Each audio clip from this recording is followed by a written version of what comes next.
What is up, everyone? Welcome back to my channel. I'm Financial Coach Jess, and if you watch today's video all the way to the end, you will be $150 to $300 richer.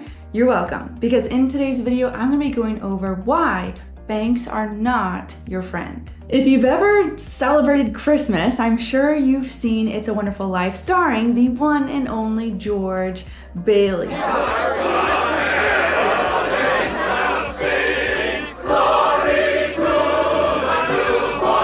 George Bailey runs a bank in a very small town and hits rock bottom when a large sum of money is stolen. The kind of business that George runs is like banking at its absolute best. He gives people grace when they can't make a payment, and he blesses people all over the town, which is extremely evident at the end of the movie when everyone goes to bat for him in order to keep the bank from closing. This story, although beautiful, is a complete fairy tale. Banks today are not run by George Bailey. They have one priority and one priority only: to make money from their customers and consequently to make money for their shareholders. With slick advertising, banks are able to portray themselves any way they want, and they want to be your friend. Thinking about buying a house? Let us help you make your dreams come true. Are you thinking about starting a business?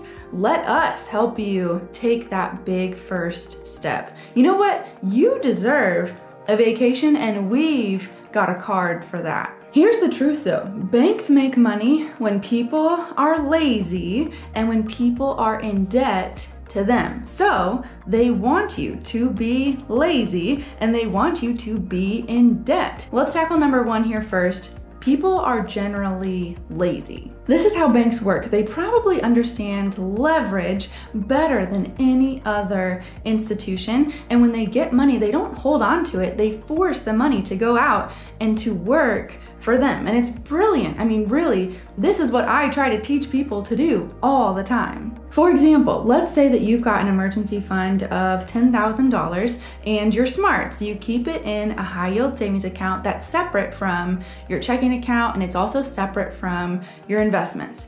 You've done your due diligence and you found an account with zero fees, absolutely no fees whatsoever. In exchange for keeping your money there, you can earn anywhere between 1% to 2% interest, and these interest rates fluctuate with the market. In case of an emergency, you can also access that money next day if need be. Now, I am massively simplifying here, but the bank takes your $10,000 and puts it on a credit card. Your next door neighbor takes out a credit card and pays anywhere from 15 to 30% interest to the bank. When they max out that credit card, the bank is making a ton of money off of your $10,000. When the bank makes 15 to 30% interest, they pass on 1% to 2% interest to you. Now, the huge benefit here is that the money is liquid. Like I mentioned earlier, you can access that money next day if you need to take it out. Another benefit is that the interest earned is of no risk to you. It's a savings account and not an investment for a reason. And really, that 1 to 2 interest earned isn't even really keeping up with inflation. So the money you're earning, it's not really like making money unless you take that money that you earn passively and you invest it, which I talk about in this video right here, and that's exactly what we do. So this is best case scenario. You take this interest earned passively, you invest it to make a little bit more, but it's still not great. I mean, really, the bank is robbing your neighbor and throwing you the scraps. It's really just enough to keep you interested. Let's say that you have a checking account open at Citibank. It is their account package, and with the account package comes a $25 monthly maintenance fee. That's $300 a year that you are paying Citibank to take your money and lend it out and make money from it. Long story short, you are paying them to use your money to make money. Between bookkeeping and financial coaching, I can confidently say that the norm is atrocious bank fees. And banks are sneaky. They have these monthly maintenance fees that people think are just completely common and normal and everyone pays them, so I have to pay them too, which is not true at all. And then on top of the monthly maintenance fees, you've got crazy things like ATM fees, excessive transaction fees, overdraft fees, wire transfer fees, check order fees, and my personal favorite, account closing fees. Account closing fees. Let's think about this for a second. The bank is charging you a fee because you want to take your money somewhere else. Almost like the bank thinks it's not your money. They think it's their money. So one more time, just in case this is not crystal clear yet. When banks charge you meaningless, made-up fees, you are paying the bank to make money with your money instead of, you making money with your money. And when I say meaningless, made-up fees, I am 100% not joking. You've got a little bit of homework today with this video, and the first thing that I want you to do is to go through all of your accounts, your checking accounts, your saving accounts, and make sure that you are not paying any monthly maintenance fees.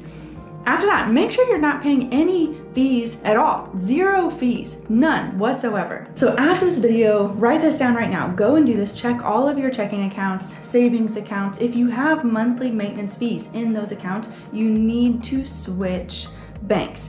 Is it a pain for about a week? Yes, it is. But is it worth it?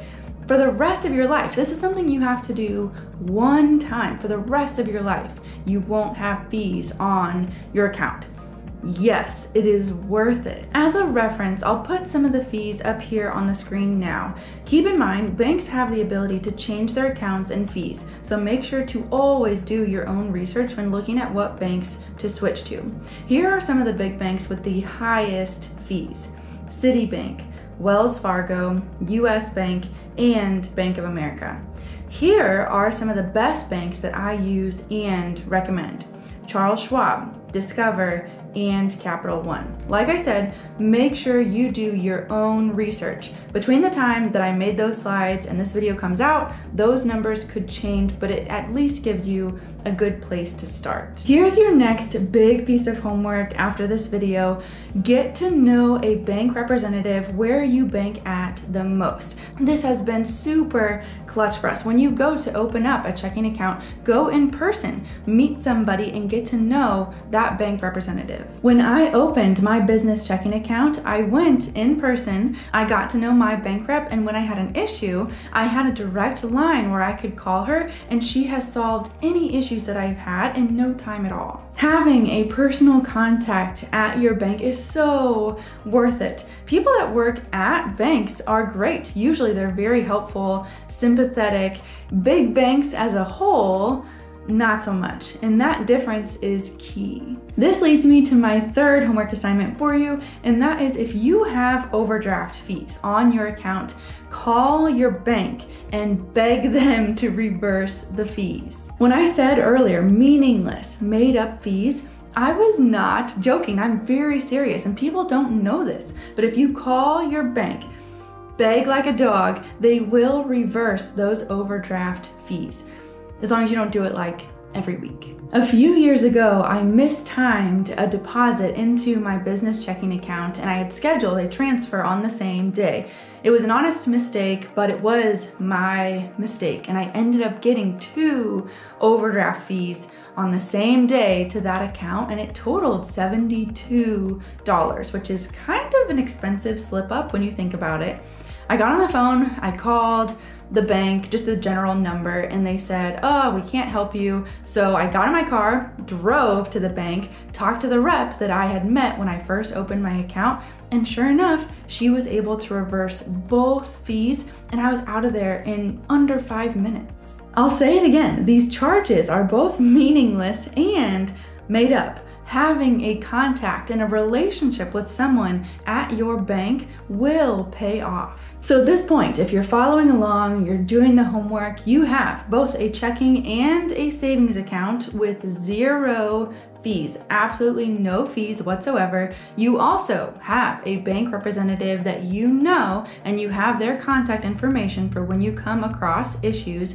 And then number 3, you are equipped with the knowledge that you can call that representative and get unnecessary fees reversed on your account if you make a mistake like an overdraft fee. You are now ahead of probably 60 to 70% of the entire population. Now let's get you closer to 90%. You'll remember from the beginning I said that big banks take advantage of people's laziness and people when they are in debt. We talked about the laziness and we've covered that. Now let's talk about how much big banks are making from your debt. In this market right now, I consider high interest debt to be anything above 16% interest.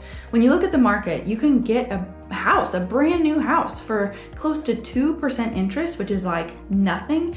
You really should not be paying any more than 16% interest on any of your debt. If you are paying the banks more than 16% on credit cards, probably is going to be the most typical. You do have a couple of options here, and number 1 is my personal favorite. Call the bank in a prepared manner and simply lower the interest rate. I go through this entire process in this video right here. How to call your creditor, how to negotiate a lower interest rate. And by the way, a lot of people don't know that you can call your lender and negotiate a lower interest rate. Credit card interest rates are completely negotiable. And why is this? Because credit card debt is unsecured debt. This is very different debt than a car or a house. That is secured debt. If you stop making payments, they can come and they can take the house and they can take the car back. Credit card debt is totally different. It's unsecured, so they can't come to you and take back the cheeseburger that you bought on the credit card, or they can't take back the makeup that you've used or the vacation that you've gone on. It's a completely different ballgame. Since it is unsecured debt, you have several options and you are in the driver's seat. All those options, like I said, I go through in depth in that video right there. Option number 2 is a balance transfer or refinance of the debt. Now, I don't love this option because a lot of times there will be a huge fee attached to that balance transfer, or sometimes they'll just take a percentage of the balance itself.